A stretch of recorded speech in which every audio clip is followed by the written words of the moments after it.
阿福，把桌子往外拖一下。是。就这样吧，阿福，你也先出去。好。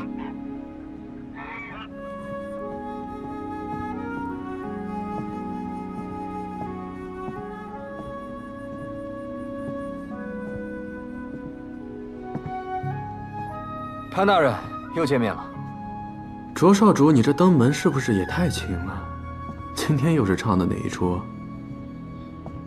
你放心吧，今日我不是冲你来的，而是找他。啊，卓少主。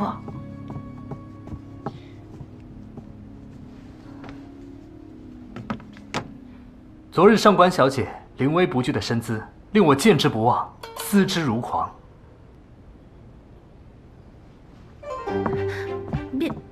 别胡说。没胡说。那个，卓少主，咱们俩呢也就见了一面，你这样实在是太突然了。司马相如与卓文君一曲定终身，我对上官小姐亦是如此。啊？阿江，你葫芦里卖的什么药？哎呀，卓少主想上演一出凤求凰，我本不该干扰，只是这里既是县衙，而上官芷又是衙内之人，他若是不愿意的话，恐怕我还是得命人请你出去。那个，倒也不必。那你是愿意了？啊。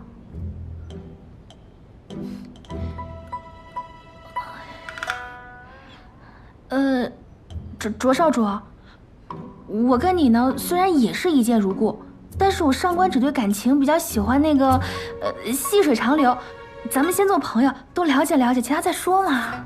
好，上官小姐愿意给我这个机会，我也是受宠若惊。上官小姐，你从京城而来，河阳很多好吃的，定是还没有尝过。这是我们河阳有名的栗香糕，你不妨先尝尝。那真是太好了，看了一晚上卷宗还没吃早饭呢。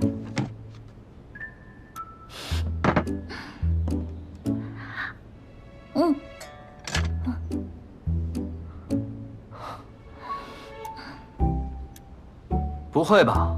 我们名满天下的潘大人，竟会如此苛待下属？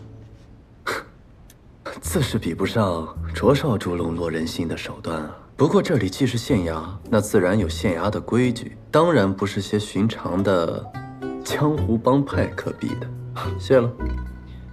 潘大人，你误会了，我对你，还有这个县衙，是一点兴趣都没有。我是怕自己心爱之人再次受委屈。我去给你拿水。对了，卓少主前几日在公堂上说，杨采薇是你的救命恩人。他没和你说过？看来他对你还是有所保留。他既然答应嫁给我，那我们自是两心相悦。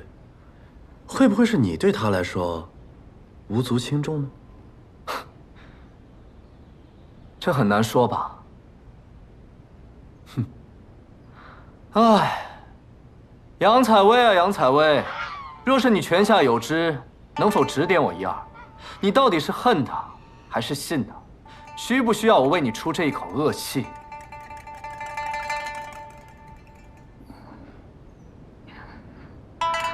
那个，卓少主，我听说杨姑娘是一个追求真相的人，所以我相信她一定很想知道幕后真凶是谁。有道理，那还请上官小姐给我指点一二，告诉我这幕后真凶该从何查起。查案之事乃是我县衙之务，就不劳银雨楼费心了。上官小姐，你怎么看？我怎么看？我怎么看啊？既然上官小姐为难，那我便不问了。不过上官小姐有任何事情，只管吩咐，我卓兰将定当义不容辞。还有，我的一片真心，还望上官小姐能够再考虑考虑。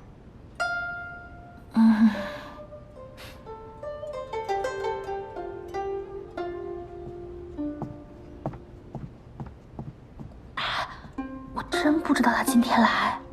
你自己的私事嘛，你自己处理，只是莫要因私害公。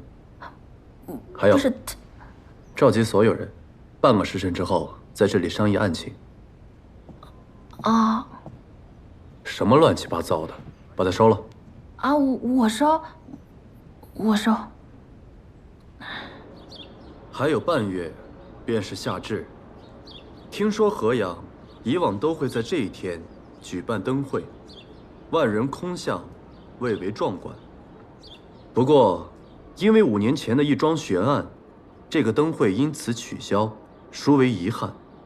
今年是我来河阳的第1年，我打算彻查此案，给河阳的百姓一个交代。大人，前任县令对此案已有定论，乃是恶交杀人，这旧案再提，恐有不妥吧？哦，旧案不能重提，这是哪儿的规矩啊？这没有这个规矩，只是什么？刘捕快，你难道还想继续敷衍搪塞吗？哎呀，不敢！大人要查此案，小的一定肝脑涂地。上官芷，把卷宗记录跟大家详细的讲述一遍。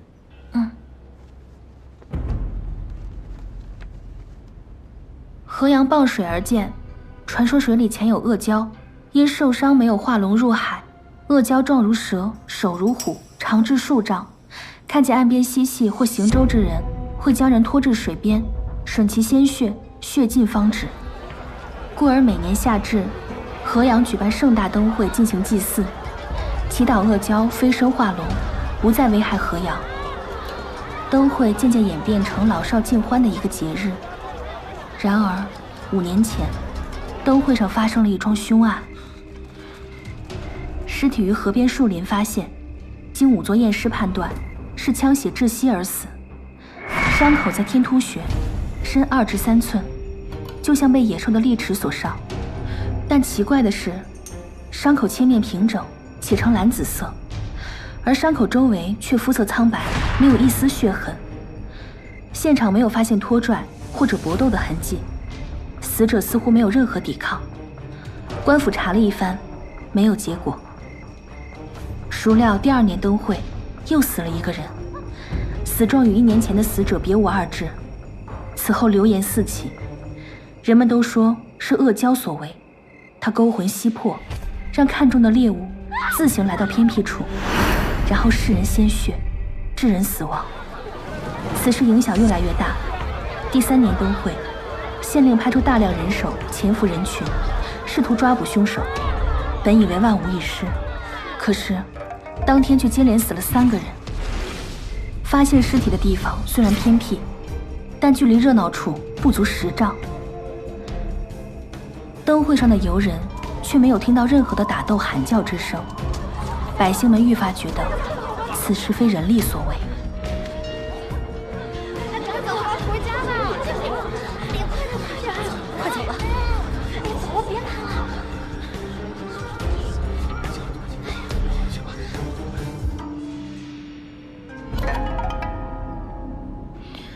从那之后，恶蛟嗜血的说法也就甚嚣尘上。去年开始灯会停办，案件的调查也不了了之。大人，这个事儿我能证明。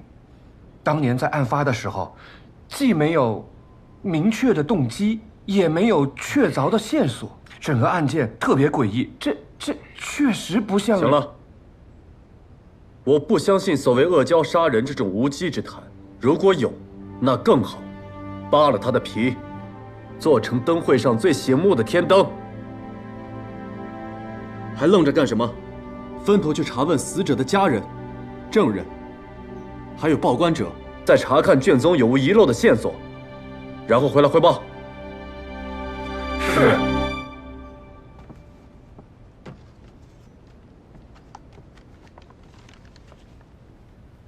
那我先去询问灯会案第1个死者乔叔的2个女儿，上面说他们在银雨街卖冰饮。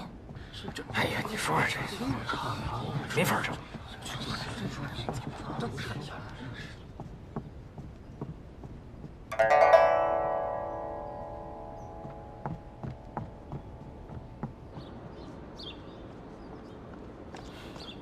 上官小姐，要去哪儿？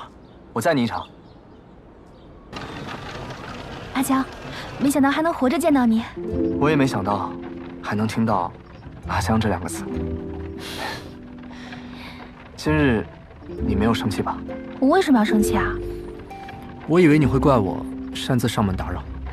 哎呀，我知道你就是想让大家都看到我上官只是有你银雨楼少主罩着嘛，让他们别欺负我，对吧？你懂就好。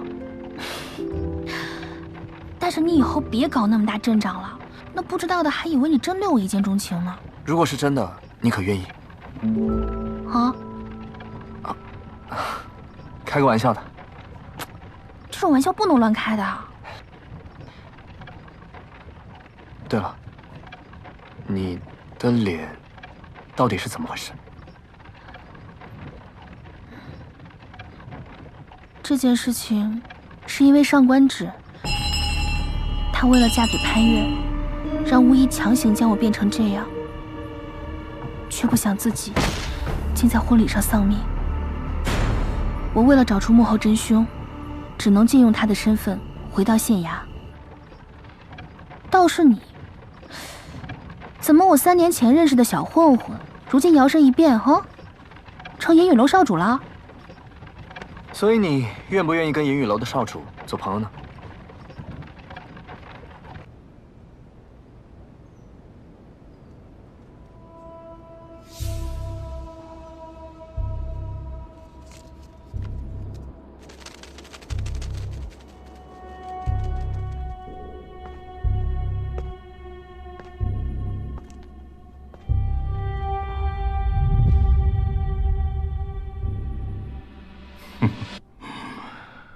我们已经几年没见了，找我不是为了叙旧吧？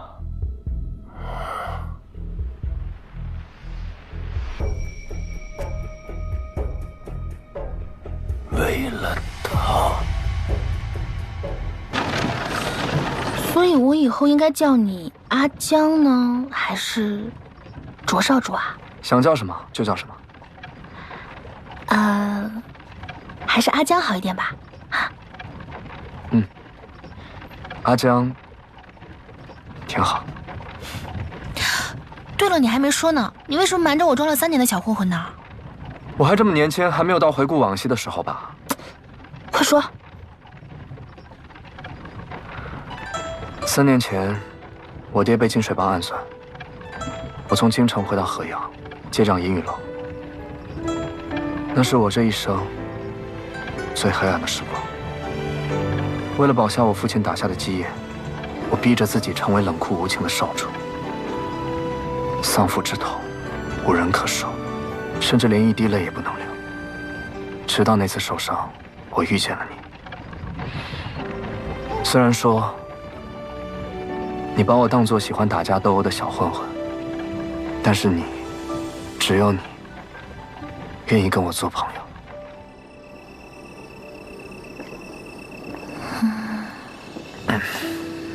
我今天背了37具尸体，我背我都直不起来了。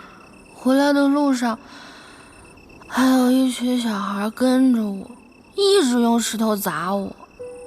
本来呢，我以为这些年我也习惯了，日子嘛，总是喜乐少，辛苦多。这不就是普通百姓的日子吗？可是有时候吧，还是堵得慌。都一样。我曾经以为，我堂堂男子汉大丈夫，就应该锄强扶弱，纵横江湖。可是睁眼一看，除了阴谋算计，就只剩下你死我活。活着怎么就这么难啊？老天爷，你可真会玩啊！你说，我给他们的亲人入殓下葬，为什么他们还要辱我骂我？为什么呢？为什么我身边的人除了怕我，就是算计我，还要杀我？去他的李老板、王掌柜，去他的银雨楼、金水帮！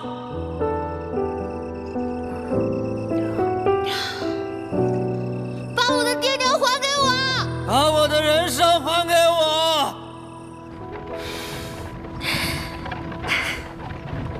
遇见你以后，我才重新开始笑。杨采薇，你是我生命中最重要的人，但是你也太不把我当朋友了吧？什么意思啊？我怎么就不把你当朋友了？那你在酒馆遇见了我，为何不等我酒醒之后与我相认？难道在你心中我比不上那个小骗子？不是啊，你跟小生都是我朋友，只是因为那件事情它牵连重大，我不想把你们俩也卷进来。要不是找不到师傅，我连小生我都不告诉他。我这条命就是你救的，为你再死一次，又有何妨？哎呀，我说你能不能别老把死挂在嘴边，盼我点好行吗？也盼你自己点好啊。知道了。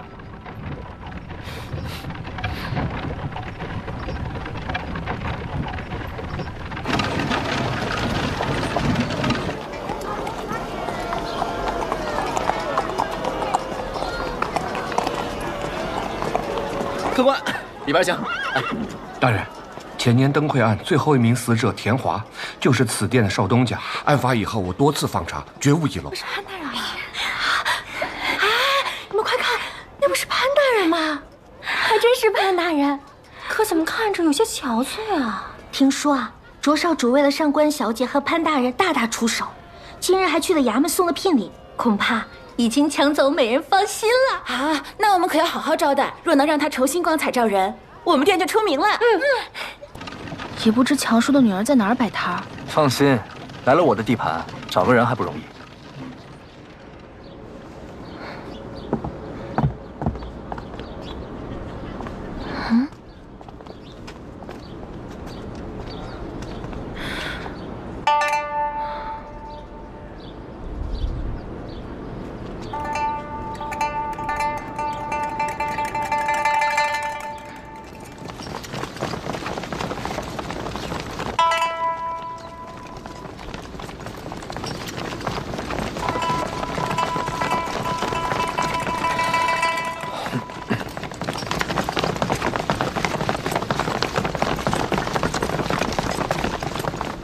银雨街堂主赵钱，携手下弟兄，恭迎少主大驾，恭迎少主夫人大驾。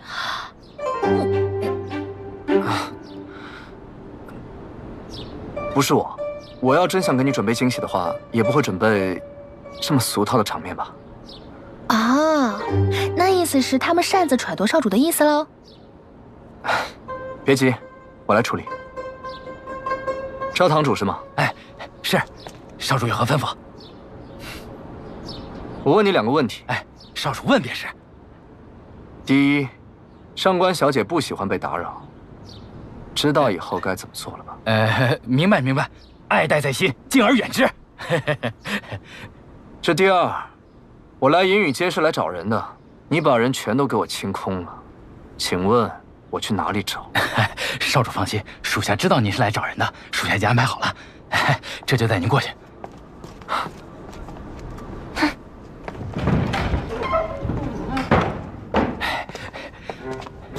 回少主，银雨街摆摊的小贩都在这儿了，我亲自派人抓的，一个都跑不了。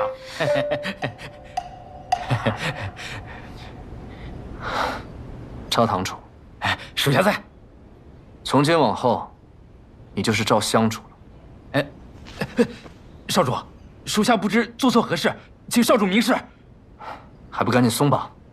是，赶紧放人。事已至此，解释清楚吧。那个大家别害怕，我们没有什么恶意，我们就是想找个人。你们这儿谁是卖冰饮的三姑娘啊？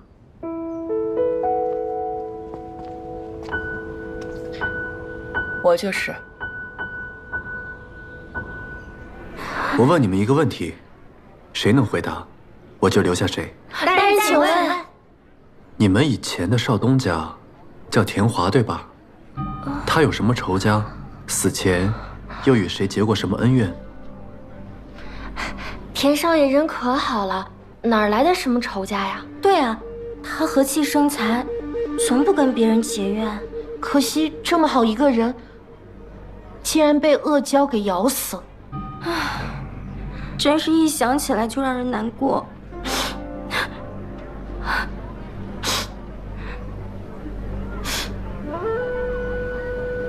就这些？就这些。大人可想好了要选哪一个？就你了。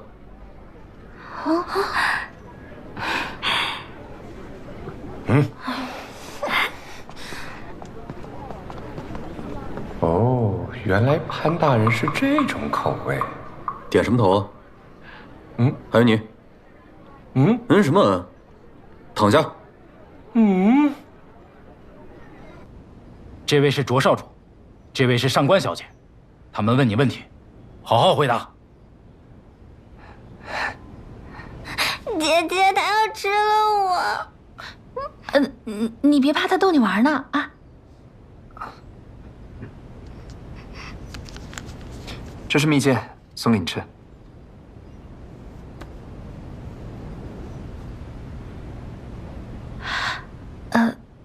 那个三姑娘，我们今天来只是想问问你，你父亲强叔之死，没有恶意，你莫要见怪。原来银雨楼大张旗鼓地关我们半日，只是为了方便上官小姐的问话。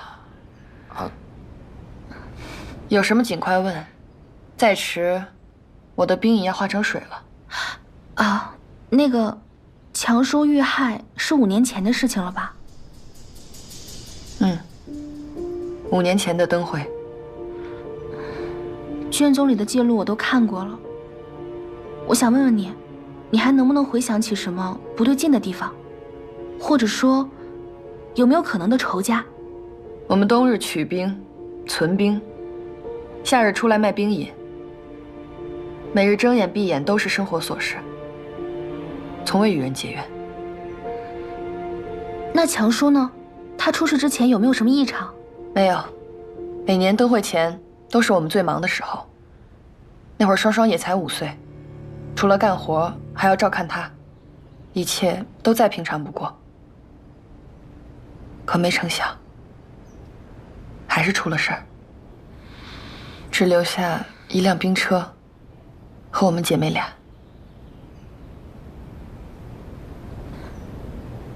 想问一下，强叔的尸体葬在哪里？我想去看看。没有尸体。为什么？我爹下葬后没几天，他的坟墓附近出现了一些动物尸体，伤口跟我爹的一模一样。我把这事儿上报县衙，他们根本不理睬我。但后来几年都会接连死人，那些人的坟前无不如此。我们越来越害怕了，恶蛟伤人的事儿也越传越邪乎。于是，县令便派人将所有遇害的尸体都挖出来，扔进河中，献祭恶蛟。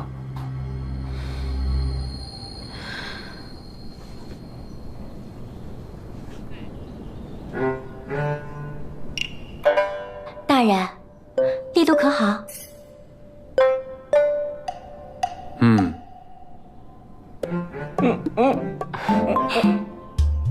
你叫什么？小翠。小翠，你告诉我，你们方才在隐瞒什么？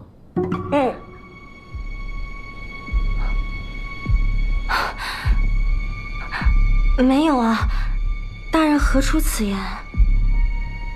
你刚刚流泪是真情流露，因为不想让别人看到，所以用一种极其夸张的擦泪方式来掩盖痛苦。若我所料不错，你与田华应该关系匪浅吧？他死了，你很难过。但又不敢让别人知道。我说的对吗？这里没有其他人，你可以放心告诉我。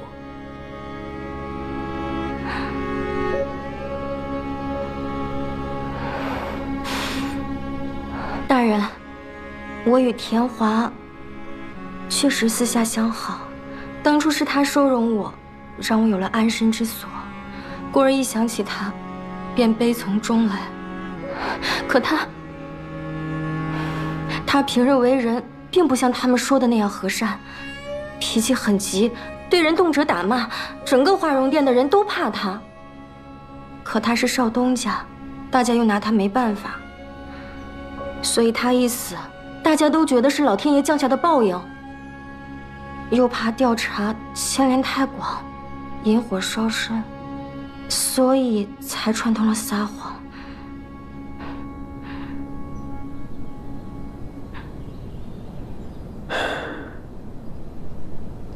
哎，大人，你有没有觉得我容光焕发了？去案发现场。啊？哦，好嘞。坟前怎么会出现同样死法的动物尸体？这事是越来越诡异了。事出反常必有妖，此事八成是有人捣鬼。我们这样查下去，收效甚微，不如我去找其他3家打探一下，看看他们是否知情。你这样打探有用的话，他们也不会在河阳隐藏10多年，反而打草惊蛇。10多年？嗯，我爹娘的死，可能跟他们也有关。你放心，我一定会将这些人揪出来，还你一个公道。走吧，我们好久没去喝酒了，今日我请你。我还要回去复命呢。误不了事的，走了。姐姐。谁？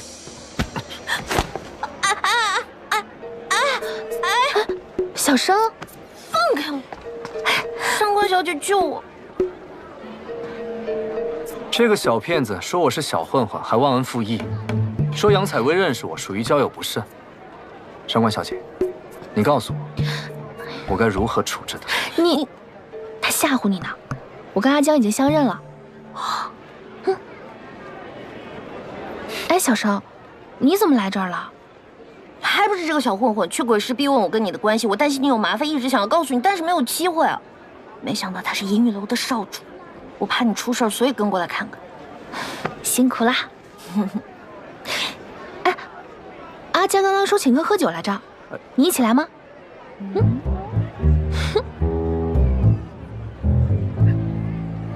瞪什么瞪啊？我姐姐让我去的。走啊，姐姐。走。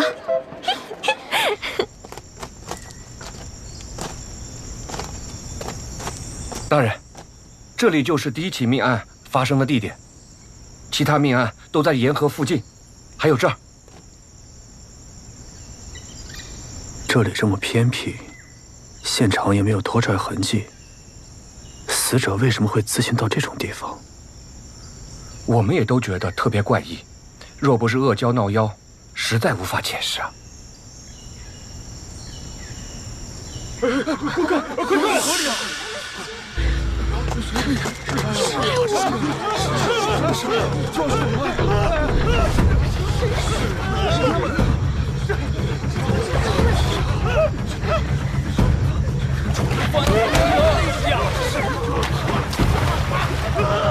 你去救人，我去追那怪物。好。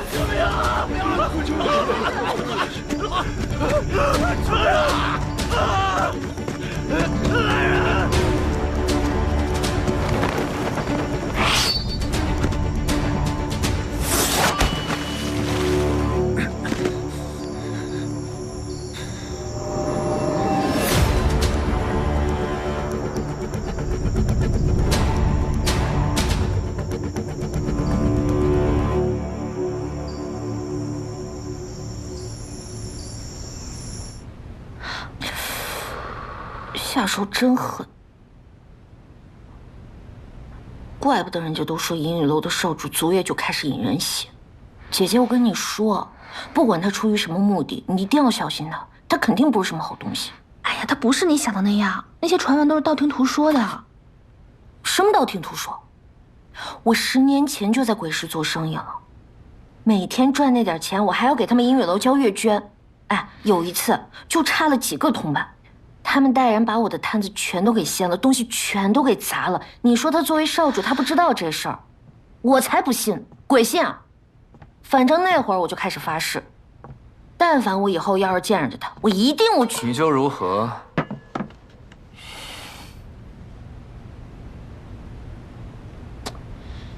怎么，只敢在背后说人是非？当你面我也会这么说。我要教你做人，给你好好上一课。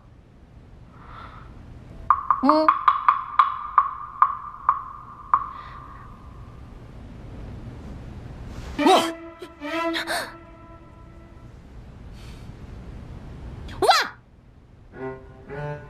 喊什么喊？吓我一跳。喝酒吧。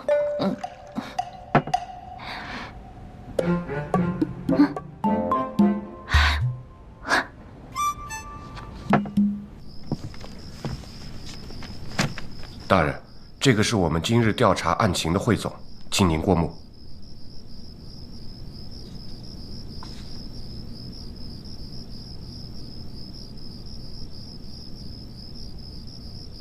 怎么少一个人？哦，上官小姐她还没回来。还没回来？大人，那要不我们去找找？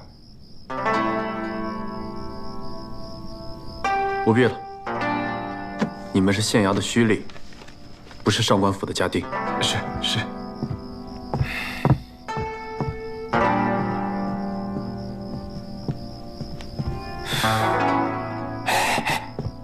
这什么意思啊？这潘大人不都跟上官小姐和好了吗？怎么又这样啊？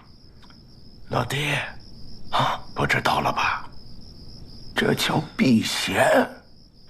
但毕竟卓少主已经对上官小姐表过钟情了，说不定啊，这会儿人已经被接到，被接到银雨楼做少夫人去了。哦。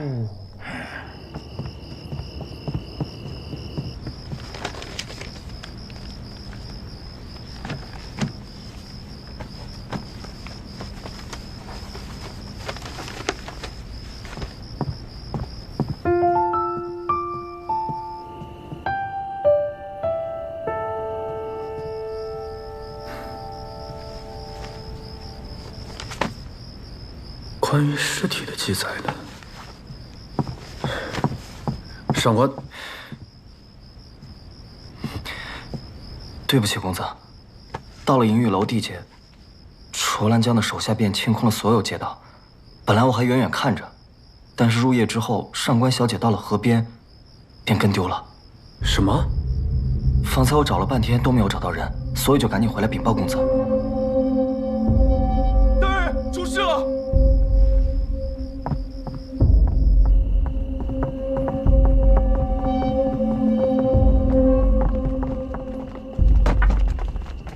大人，这是今晚在河边发现的。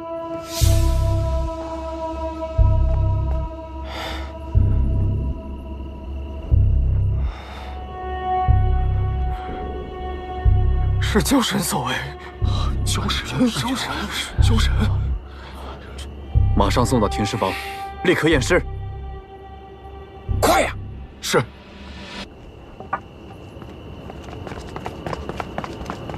陈三。陈三，去呀！快去呀！是大人。刘不坏，在。召集其他人，马上把上官芷给我找回来。你去银雨街附近，阿泽去河边，我去银雨楼，分头行动。一有消息，立刻回报。是。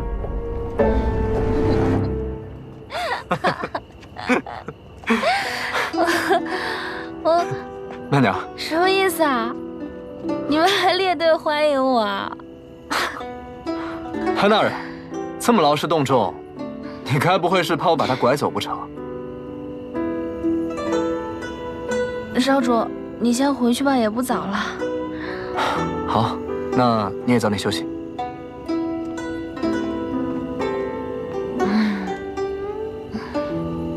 们先回去。是。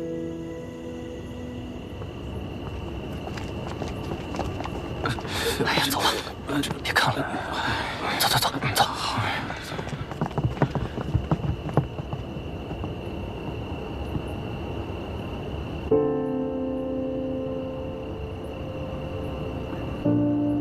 你喝酒了？一点点，就一点点，也没耽误茶。你看，这是阿江帮我做的那个，那个死者家人的笔录，你看看。小姐，看看啊，小姐啊，有卓少主做靠山，你在河阳自是畅通无阻，看来是我多虑了。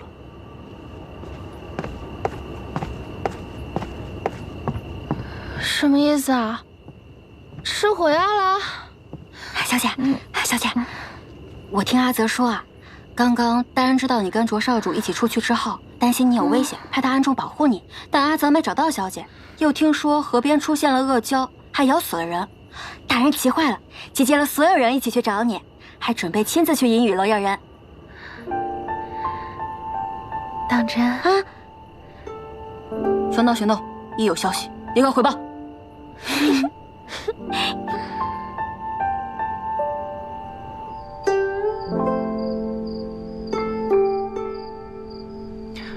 公子，你也太不小心了吧！刚长好的伤口又裂开，明日啊，我再给你多备些药。这个上官芷，只要碰上他就没好事。那也不能全怪上官小姐啊，她也是为了查案。你之前不是一直不喜欢他吗？什么时候开始帮他说话了？对呀，不知不觉当中，好像就对他讨厌不起来了，甚至还越看越顺眼，真是奇了怪了。一个人真的能在这么短的时间里，有如此的改变吗？你们听说了吗？昨天河里又出现恶蛟了。当然，我都亲眼看见了。那恶蛟张着血盆大口咬人，牙齿一根有这么长，又尖又利，还真是吓人呐。听说还死了一个人呢。这今年灯会还没办，那个玩意儿怎么就来了呢？哎，你们不知道，县衙要重查灯会案，必定是此举惹恼了恶蛟，出来显神通了。这可怎么办呢？哎呀，赶紧的吧，赶紧的吧。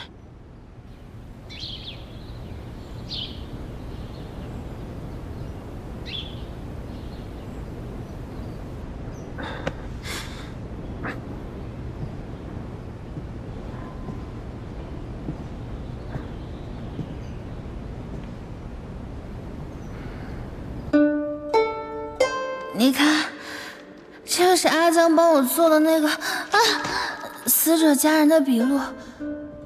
该不会是那个时候，大人你是不是后背的旧伤又犯了？不老费心。大人你要写什么？你告诉我，我来代笔。不用了。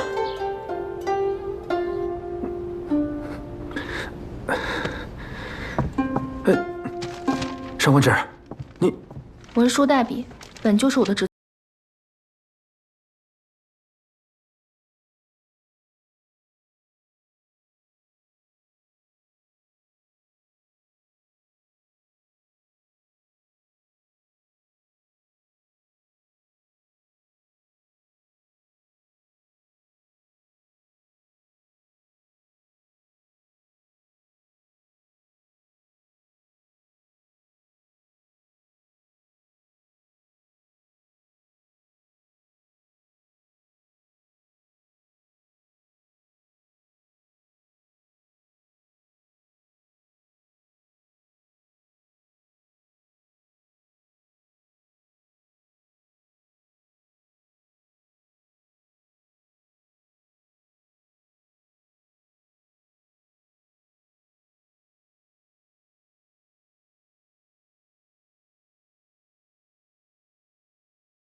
大人，不好了！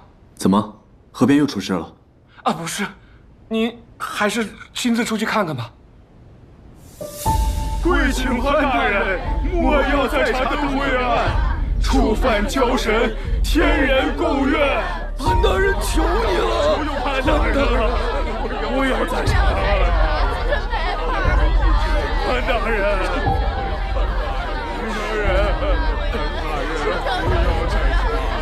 启禀大人，昨夜那具尸体已经查验完毕。如何？伤口和灯会案上的尸体毫无二致，定是恶蛟所为。毫无二致。可我分明记得死者伤口血肉模糊，而灯会案的死者没有一丝血痕。这小的推断，会不会是交神爷爷之前没人看着就把血吸干了，但这次有人看见，行了，不用再推理了，下去吧。是。潘大人，生活了呀，潘大人！得想个办法让他们安心。陈三已经被吓破了胆，他的验尸结果不可信，我们还是照着卷宗一一比对吧。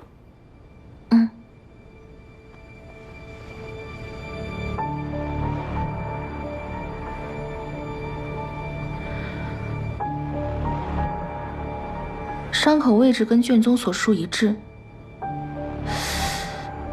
但如果仔细看的话，又不难看出区别。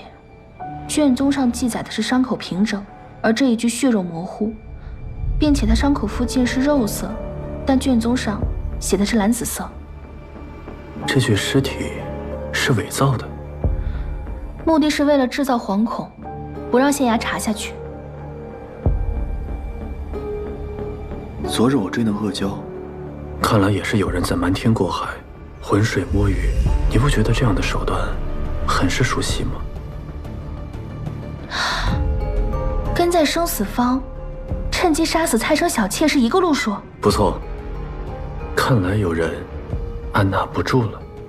我们在追他们的同时，他们也在盯着我们。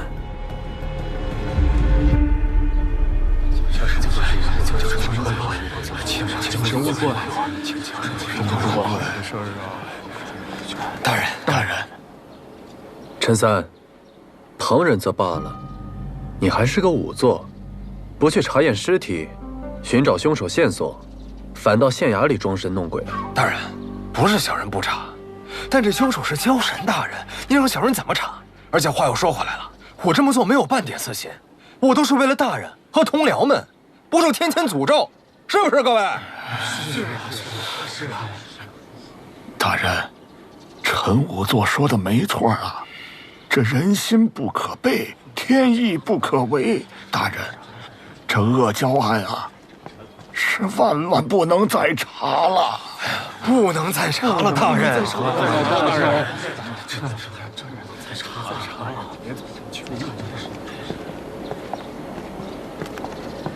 你们说的不无道理，我也在想，若是一意孤行的这么查下去，恐不是良策。唉，大人何故叹息？这话虽如此，可我已对河阳百姓做出了承诺，如今出尔反尔，岂不是自打耳光吗？所以这到底是查还是不查，我心中甚是纠结。不如这样，既然你们都说是天意，那查或不查，我们就让天意来做主。啊！上官芷，去我房里把那100枚铜钱拿来。是，大人。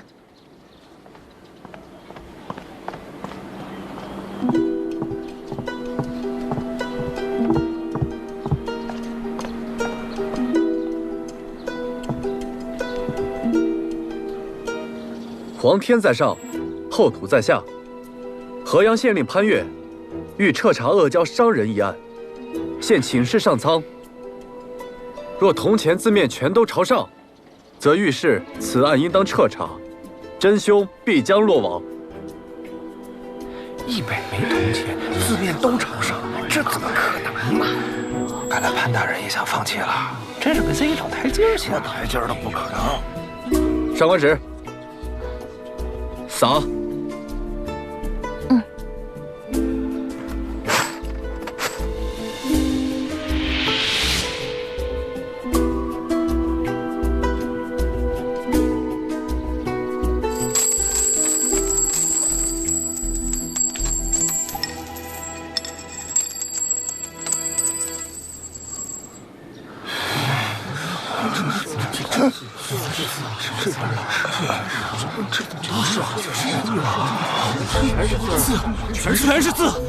全是字，真的！你看那个，都是字，这里都是字，这全是字，怎么可能？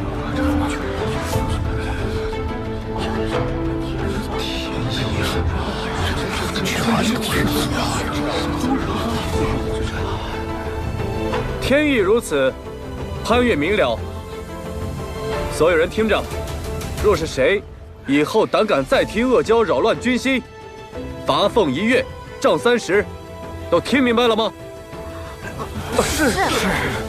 上官纸，将这100枚铜钱定在原地，真凶落网，我再来祝祷还愿。大婶儿，今天天这么闷热，来碗冰饮吧。哎呀，这里离河边那么近，我哪有心思吃这个呀？我要不是家里断了米，我才不来这里呢。呀，我先走了。姐姐，你看，冰都快坏了。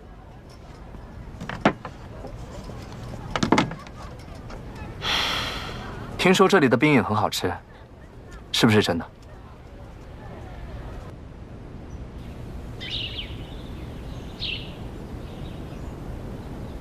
虽然前一日发现了与灯会案死者情况相似的尸体，但无论从作案手法、时机，还有伤口上来说，都有明显的区别。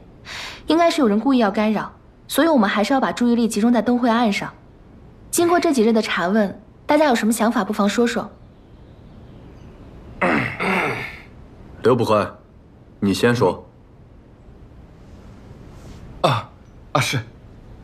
县衙上下重新排查了死者生前的仇人和过往恩怨，我们认真的、仔细的调查，发现有犯罪嫌疑之人都没有作案时间，有作案时间的都没有作案的条件，即使有动机杀1个人，也没有动机杀那么多人。从犯罪动机上来看，我推测，此犯罪嫌疑人应该是一个疯子。刘捕快，你这也太敷衍了吧！我都替大人不忿，嫌你能耐啊！刘捕快说的可能性是存在的，只不过严谨来说，凶手可能是神智正常但内心扭曲的人，他可能是为了某种快感或者某种执念而随机杀人，所以我们要做的是要找出死者之间的共性。共性？那大人有什么共性啊？哦，想得明白了，共性就都是河阳人，河阳开山捕鱼遭到天谴，所以，如果说凶手有执念，那他选择在灯会作案，说明灯会对他有特殊的意义。如果对他有意义的不是灯会本身呢？去把去年夏至发生的所有案件都找出来。对呀，如果夏至对他来说有特殊的意义的话，那灯会取消了，还是会有很多案子没有被爆出来。然后咱们找到共同点，僻静的小河边，受伤的天突穴，那就可以找到漏网之鱼了。老夫这就去。三儿，我怎么觉得上官小姐比我们几个还适合干这行啊？行了，一个女流之辈，她懂什么呀？无非就是擅长揣摩大人的心意罢了。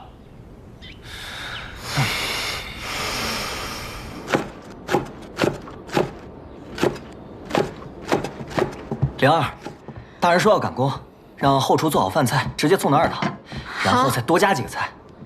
但是今天吃饭的人多，可能稍微开饭晚一点。反正我没事，我帮你打下手。太阳打西边出来了，你会做这些吗？别给我帮倒忙啊！放心，以前我娘啊做饭的时候，我经常给她打下手。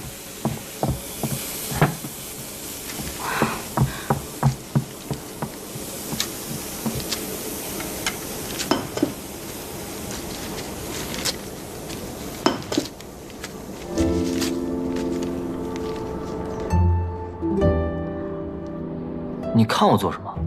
没有啊。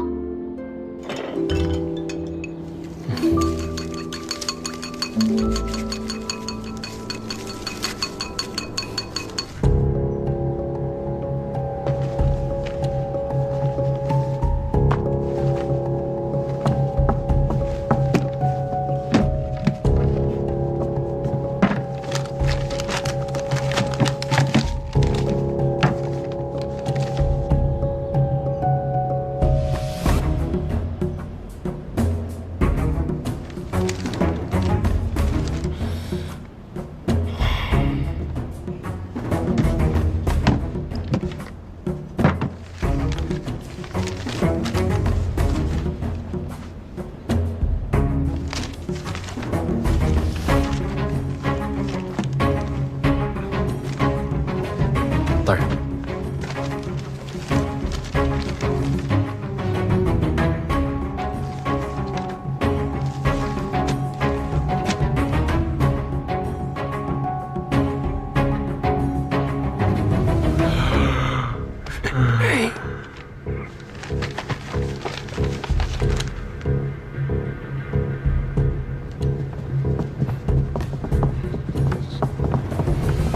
开饭了。哎，我终于开饭了，饿死我了！快快快！灵儿姑娘做的菜呀，我能吃3碗米饭呢。灵儿姑娘这菜烧的真好。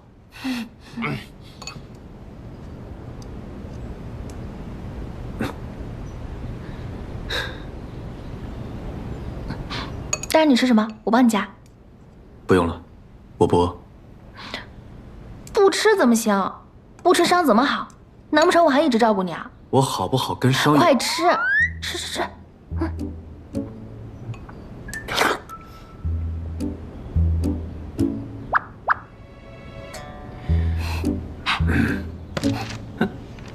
过来，有没有发现？还有这个，你家公子和我家小姐之间变得有点不一样了。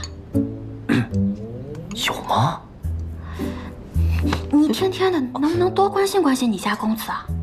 我挺关心的呀。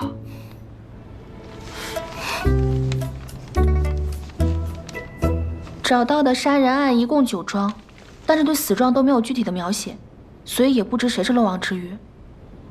大人，这些案子我知道。之前那位县令说，好不容易不开灯会了，就别给自己找麻烦了，所以都是草草记录，压根儿没仔细看。如果要一桩一桩调查清楚，最起码也得好几个月了。大人，卓少主来了。来，给。谢谢。不用客气。哥哥，这是你的。谢谢。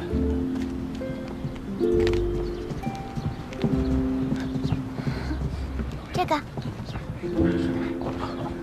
给我也来一个。妹妹，给我也来一份。哎，谢谢。卓少主，这怎么回事啊？来。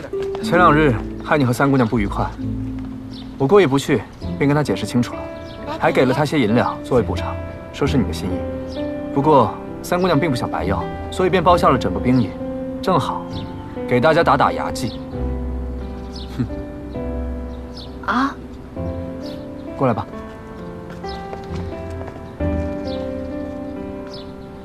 这是我给你准备的，多给你加些蜂蜜。客气客气。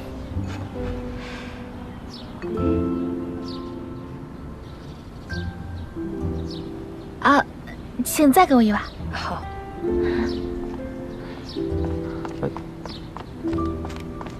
尝尝，可甜了。不用了。怎么，堂堂上官家大小姐在县衙当差，还要端茶倒水的伺候大人，这不合适吧？你也说了，上官芷呢是在县衙当差，还不是你银雨楼的少夫人。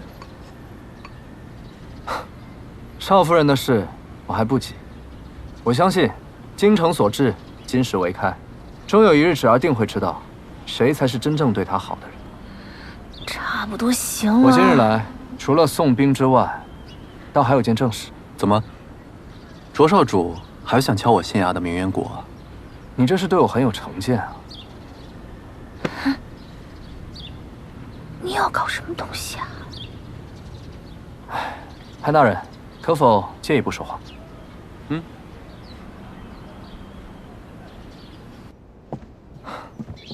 先前贸然状告大人杀妻，是我冒失了，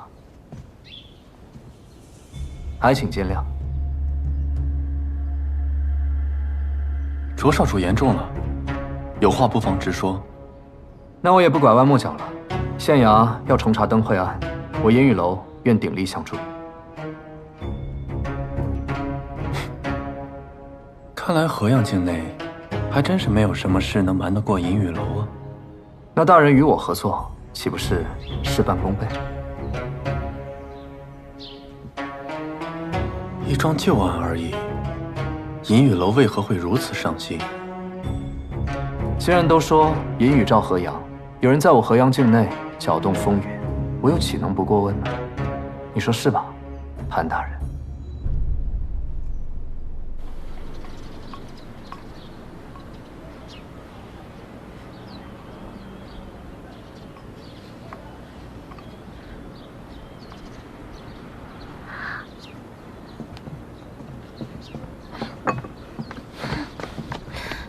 你们聊什么聊这么久？我一心一意想和大人合作，奈何他并不信任我，不领情。查案之事乃县衙之务，就不劳银雨楼费心了。无妨，我此番前来本就是知会一声，无论合作与否，这件事我银雨楼管定了。好，既然如此，那就各凭本事吧。不是，是什么合作？你们到底在说什么呀？芷儿，我要走了，我送我吗？看我做什么？又不是我的朋友，想送便送，不想送便不送。走吧。那我送一下。好。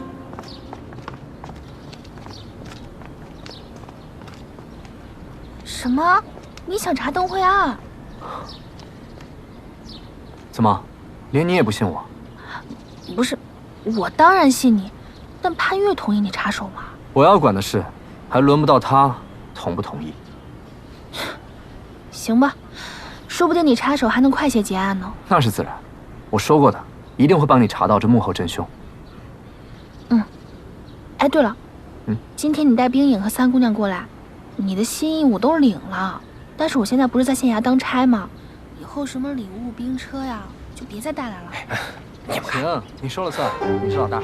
哎呀，咱们上官小姐和卓少主真是蟑螂送礼了，送到麦子黄，难舍难分啊！吃完了吗？吃完了赶紧把碗筷给人还回去，别影响人家做生意。哎，马上。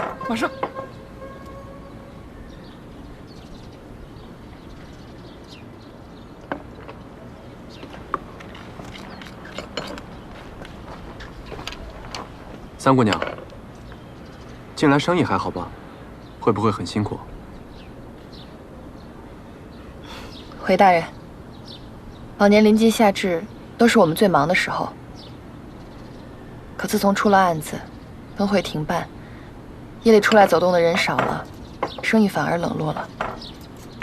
所以，我们也十分期待大人能尽快抓到凶手，让一切恢复正常。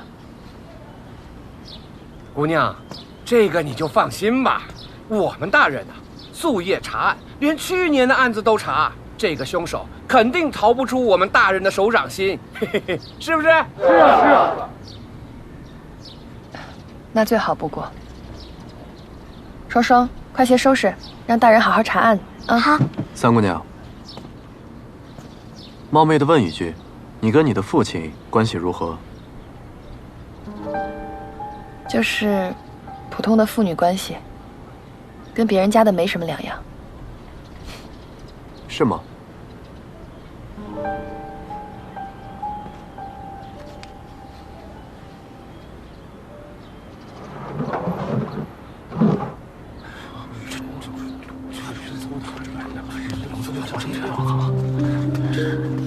是有多大的恨意，会把父亲的名字划成这样？三姑娘，若是有什么内情，还望坦诚相告。潘大人说的没错，我是恨他。为何？这不怪我姐姐，我姐姐是外乡人，因饥荒流落到河阳，说是被我爹收养，其实就是给他干苦力。我爹喜欢喝酒，每次喝完酒就打我，每次都是姐姐护着我。比起姐姐，我更恨他。自从他出事以后，我们都松了一口气。都过去了。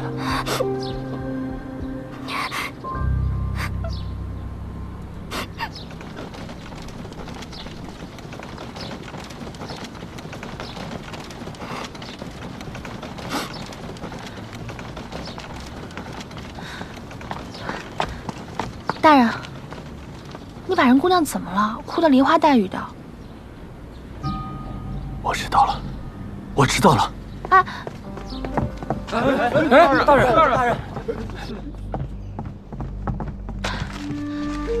大人，你找什么？暴力。暴力？没错，暴力。这些死者生前都有过暴力欺凌的行为。暴力欺凌？嗯。我知道了。田华打骂手下，强叔虐待女儿，苛待老母亲的猎户，还有把妻子锁在家里的屠夫。这些人死之后，身边人都以为是阿娇替天行道，因为不想让官府继续追查，所以隐瞒案情。那我们只要在酒庄下这命案中找出有暴力欺凌行为的死者，就可以找到线索了。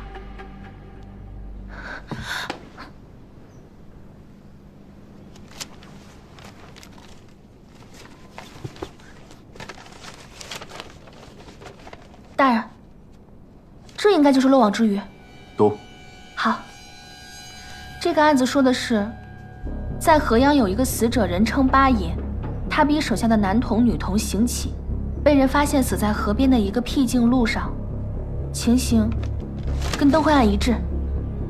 我知道八爷这个人，他平日作威作福，如果每日小乞丐行讨不到一定的数额，他就会用缠满荆棘的木棍抽打他们。尸体能找到吗？他没有家人，身边只有几个小乞丐，他也死了，人就散了。所有人听着，翻遍整个河阳，也要把小乞丐找到。是。少主召见，不知所谓何事？最近这阿娇闹得人心惶惶，定是有人装神弄鬼。水路和码头都是我们银雨楼的地盘，好好的查一查，我倒要看看是什么人在捣鬼。少主，这怎么查呀？好好想想，如果我让你们做一只假娇，你们会怎么做？哎，我知道，这跟端阳街的舞龙相似。找骨头做牙齿，再用兽皮或者桐油布做胶身，然后体内找东西支撑就好。赵堂主说得好，就这么查。百姓说看到阿娇口中的锯齿，查一查屠宰户，他们的骨头都卖给了什么人，每一根都不要放过。是。还有，听百姓议论，这巨蛟有水，身形似蛇，想必是有关节联动，应该是木笋或者竹片。生手定然是做不出来的，彻查我们河阳所有的木匠，还有篾匠。是。公子，你的伤看起来好很多了。这次啊，真是多亏了上官小姐照顾。大人，找到了吗？乞丐都是居无定所的，时间过了1年多，确实有点困难。再加上很多乞丐都有偷盗的行为，看见我们当差的就躲，真是难上加难呐。偷盗？他们偷了东西，一定会找地方换钱。你去当铺问过吗？哦，大人英明，一语点醒梦中人。小的这就去当铺打听。放开我！放开我！放开我！快点，快点，快点！我还要讨饭。讨什么饭？快！放开我！哎，站好了，站好了，都站好了！再不听话，打板子了啊！大人，他们都是八爷的人，但是死都不承认。县衙悬赏，请你们帮助查案，你们躲什么？衙门的老爷们什么时候看得上我们这些讨饭的？少骗人了。确实，我是骗了你们。本官现在怀疑，你们几个合起伙来杀了八爷。来人，把他们全部关入大牢。是。走。大人，走。放开我！大人，放开我！大人，我们什么都没有做。是我们。那我现在问你们什么，能老实回答了吗？能。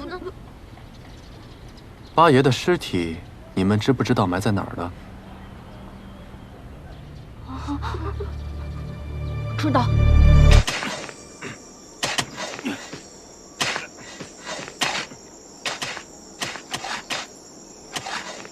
好久没回到这种熟悉的地方了。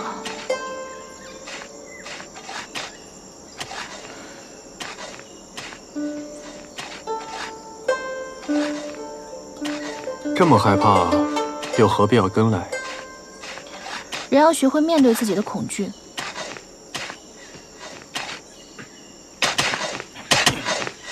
啊！那是裹尸体的草席，你们小心点，别破坏尸体。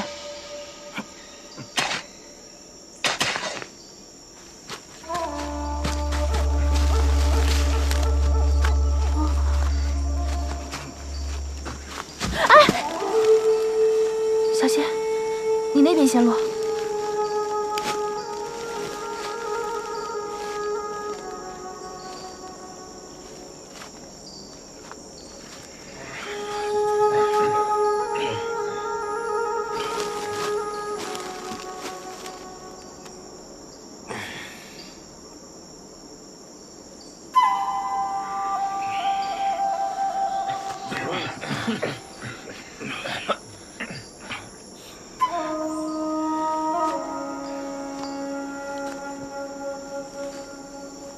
多谢大人。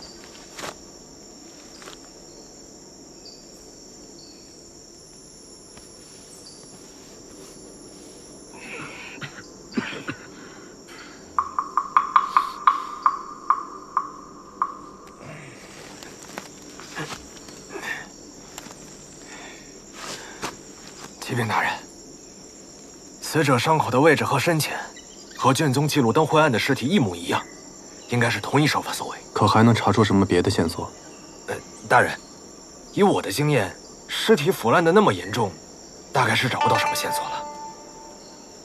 你的经验？大人，祖师爷教导我说，验尸是需要时间的。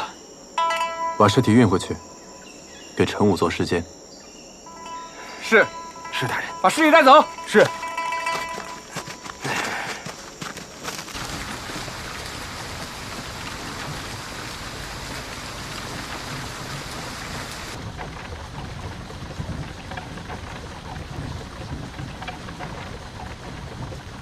大人，我知道刚刚你那样做是让他们别嫌弃我，多谢。你顾全大局保护尸体，他们嫌弃你，是他们不对。其实我倒无所谓，只要我不嫌弃自己就好啦。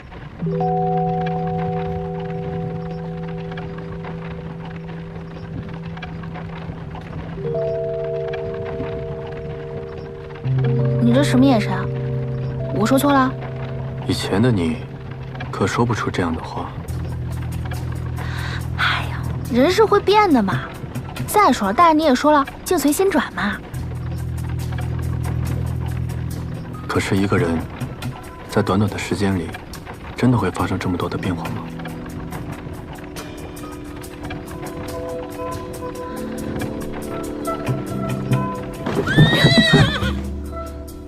怎么了？没事儿，雨停了，我给马卸一下梭子。哎，雨停了，我们下去走走。好。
这菜真好吃啊！回来了啊，坐这儿。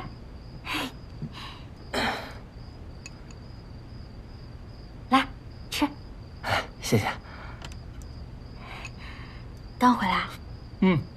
刚回来。去哪儿了？没去哪儿。哦，刚路过一片果林，公子和小姐摘了一些果子，耽搁了一些时间。公子和小姐去摘果子啦？摘个果子，你这么激动干什么？你不懂，你想想，之前他们俩那个关系，那是坐在同一张桌子上吃饭都难的。后来呢，虽然缓和了一点，却也只是就事论事，丁是丁，卯是卯。那这表面上看呢，是你家公子陪着我家小姐去摘果子，但实际上是我家小姐长久以来的耕耘灌溉，在你家公子的心里开花结果了。你真是想太多了。今日上官小姐为了保护尸体立下功劳，公子怕她饿坏了，就关心了一下，体恤下属而已。更何况是我要卸马梭子才停的车，并非公子本意。你别吃了，还我！我是说，所有的你都别吃了，给我！什么都不懂。哎，怎么还生气了？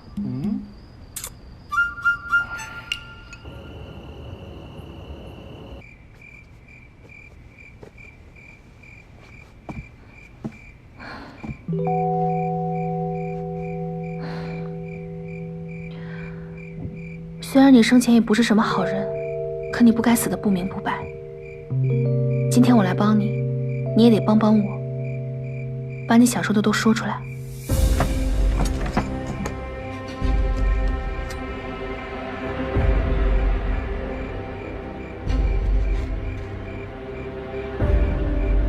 伤口与灯会记载一致。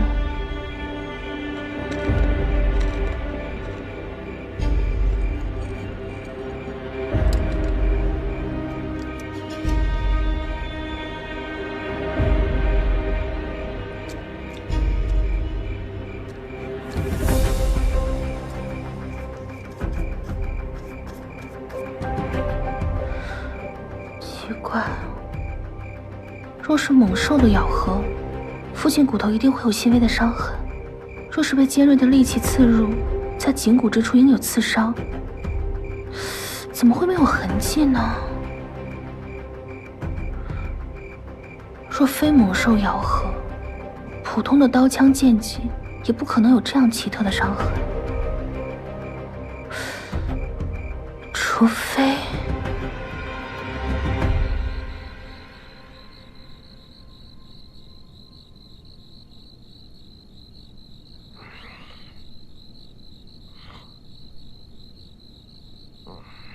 陈三，陈三，陈三，你这三脚猫的本领如何做我门徒？谁说话呢？谁说话呢？谁说话呢？谁说话呢？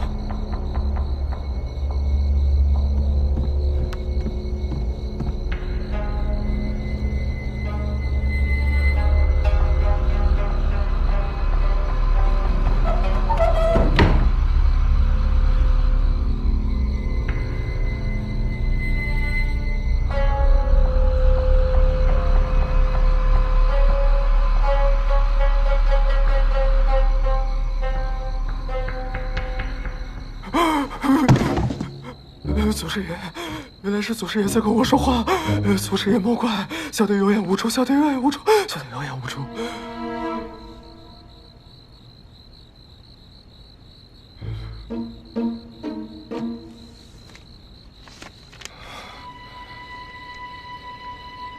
皮肉有伤，骨无痕，不是恶蛟乃恶人。若想寻迹查真凶，一行凶器便为真。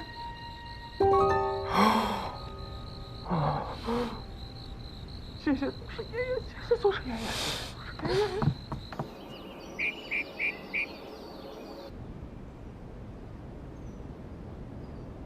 爷。等等，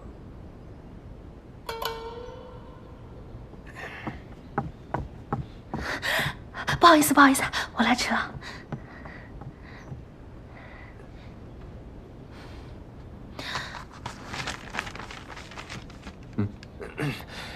启禀大人，小人昨夜夜里想着大人的嘱托，是左思右想，夜不能寐啊。后来小人把平生所学悉数试了一遍，虽然弄到了深更半夜，但是功夫不负有心人。你可真会，终于让我找到问题所在。说重点。是，这个死者的这个伤口是在皮肉上，但是骨头却没有留下任何伤痕。以小的所见的话，造成这种情况，想必是一种异形兵刃。异形兵刃，你具体说说。祖师爷没说呀，真是一点脑子都不动啊！陈仵作真是一语点醒梦中人。如果这个凶器的顶端有3根尖刺，两细一粗，两长一短，只要长度能刺破皮肉，但不伤及骨头，那就可以造成灯会死者的伤口模样，是吧，陈仵作？回大人的话，小的平时不习武，所以对上官小姐说的这种，小的无法确认。上官芷，既然你想清楚了，不妨画出来。那我试试啊。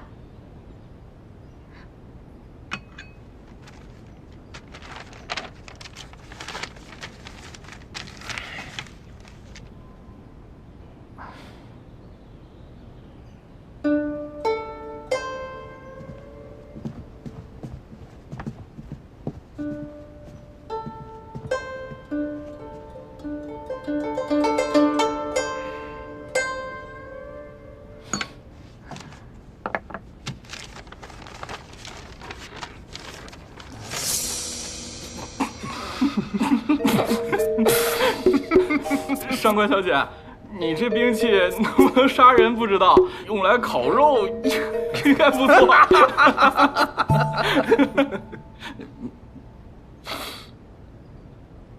再消会儿。上官芷，接着说该怎么用。好。这种兵器呢，可能会用作2种用法。如果它正常发力的话，就可以当做寻常的剑使用；但是如果使用巧力，用顶端这3根尖刺，那就可以造成现在的伤口。这3根尖刺，短的可以起到辅助作用，长的可以致命。刺入天突穴的就是这2根长的。上面有锋利的剑棱，所以伤口平整；下面有托，只能刺入2寸。因为刺入不深，所以伤不到骨头。那凶手用这么复杂的东西杀人，有什么必要呢？嘿，一个闺阁大小姐，怕是连兵刃都没见过，只不过是异想天开罢了。想法是对是错，跟是男是女有什么关系？你要是想驳斥，就拿出更好的推理来。大人，我们是见识浅薄。可是上官小姐，这也只是推测，也无法证明就证明是真的呀。这对查案有什么好处？我们没见过，那就去找可能见过的人。上官芷，拿着你的画跟我去验证一下。验证？哎，大人，等等我。大人还真信了。这里关着的大多都是江湖上的亡命之徒，他们中或许有见多识广之辈。大人，你真信我？穷尽所有可能，剩下的那种，哪怕是天方怪谈，也是真相。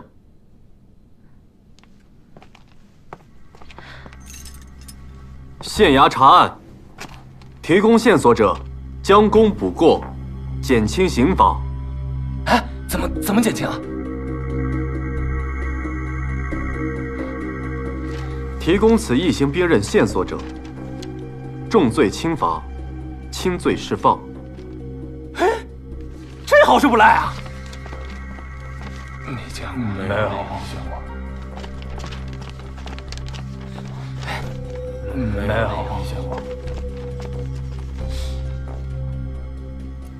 没见过。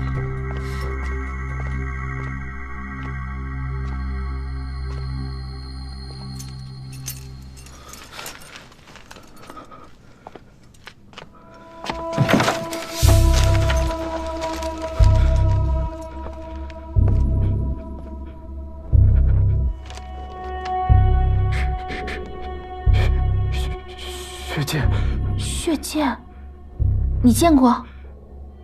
血剑见血封喉，见者无不丧命。我也只是侥幸，才活了下来。究竟怎么回事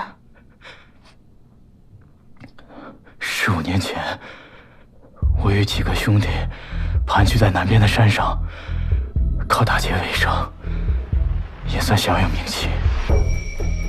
有一天，我们刚劫持了一个商队，来到城里喝酒庆祝，却不想遇见了一位杀手。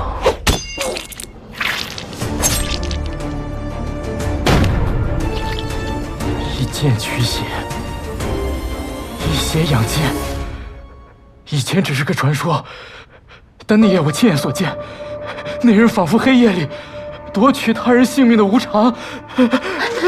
那一幕，我这一辈子也忘不了。也不知道这个人究竟是谁。我知道是谁。曾经的河阳第一杀手，现在的积善堂堂主顾雍。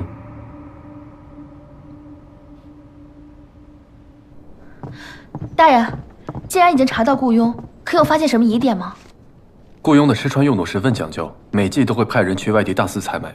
这是账本，你看看。这你都拿到啦？嗯。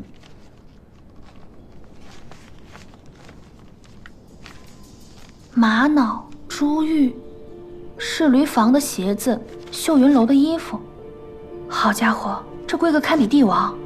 一个表面上那么市侩的笑面虎，背地里却做着杀人的生意，过着帝王般的生活。哎，他为什么每样东西都买2件啊？这也是我不解的地方。按理来说，像他这样的人，连那种杀人的生意都差一点摆到台面上了，他没有理由要装成恶交杀人故弄玄虚吧？即便有人要杀强叔，也不用雇佣动手吧？看来得去会一会他。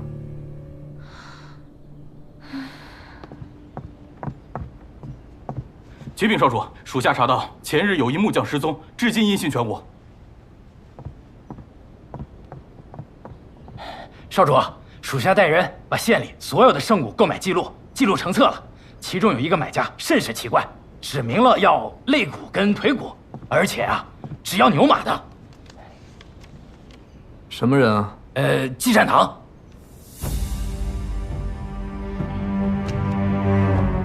少主，季善堂与我们纠葛颇多，若追查此事，恐怕4大宗族都会牵扯进来。少主三思。季善堂在我的眼皮子底下搞鬼，你竟然让我忍气吞声！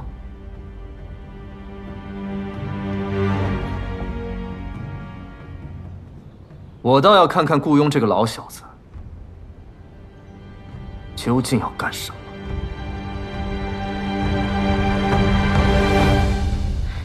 大人，我跟您一起去查访季善堂吧，这样咱们还有个照应。不用，我自己去就行。为什么？你怕我用会有危险啊？我说有危险，难道你就不去了吗？我怕你还有别的差事，需要你走一趟。什么差事啊？哎，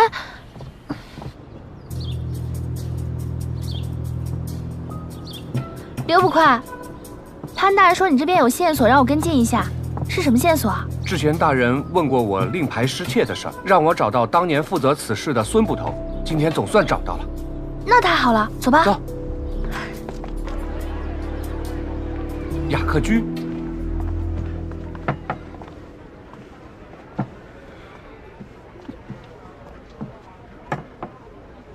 孙捕头。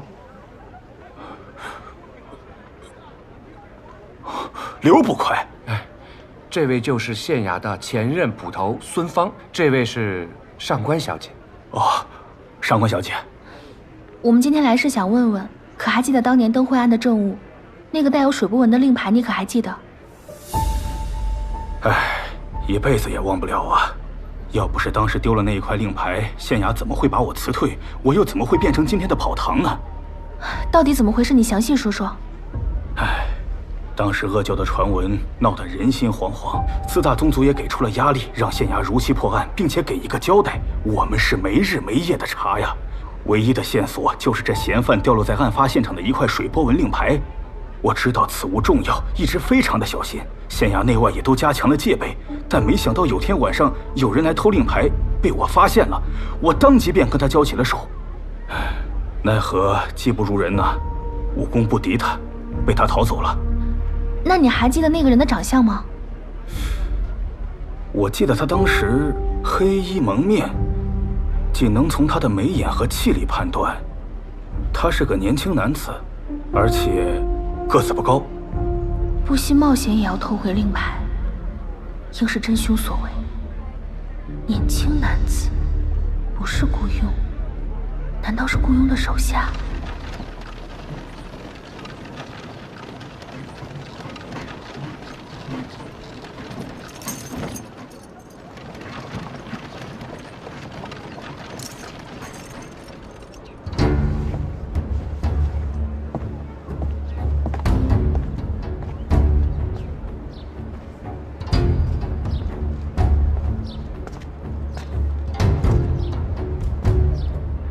卓少主也查到季善堂了。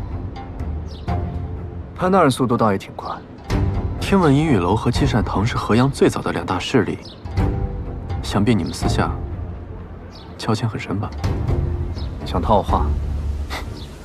卓少主多虑了，不过是随便问问。潘大人，请吧。好。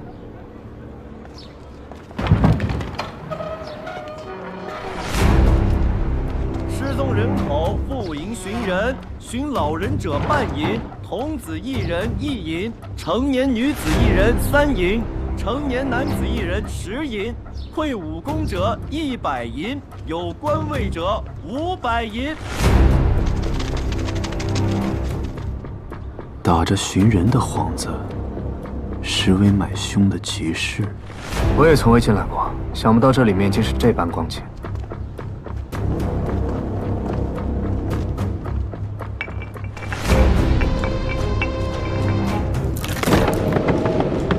等此案了结，我定要查抄积善堂。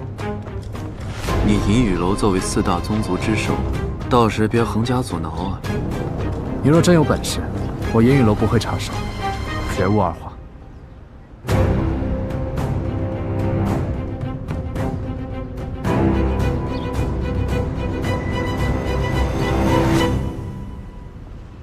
两位客官有何需求啊？我想跟你们顾堂主谈一笔大生意。哦，我也有笔大买卖，要找你们顾堂主。好说好说，500两以上的买卖都是我们堂主亲自接待。哟，500两就能见你们顾堂主啊？你们顾堂主毫无架子吗？我们堂主的座右铭就是“有钱不赚非君子”。我刚听闻，官员之价是500两。正是。那好，我要寻一官员。姓甚名谁？何处为官？河阳县令，姓潘，名月。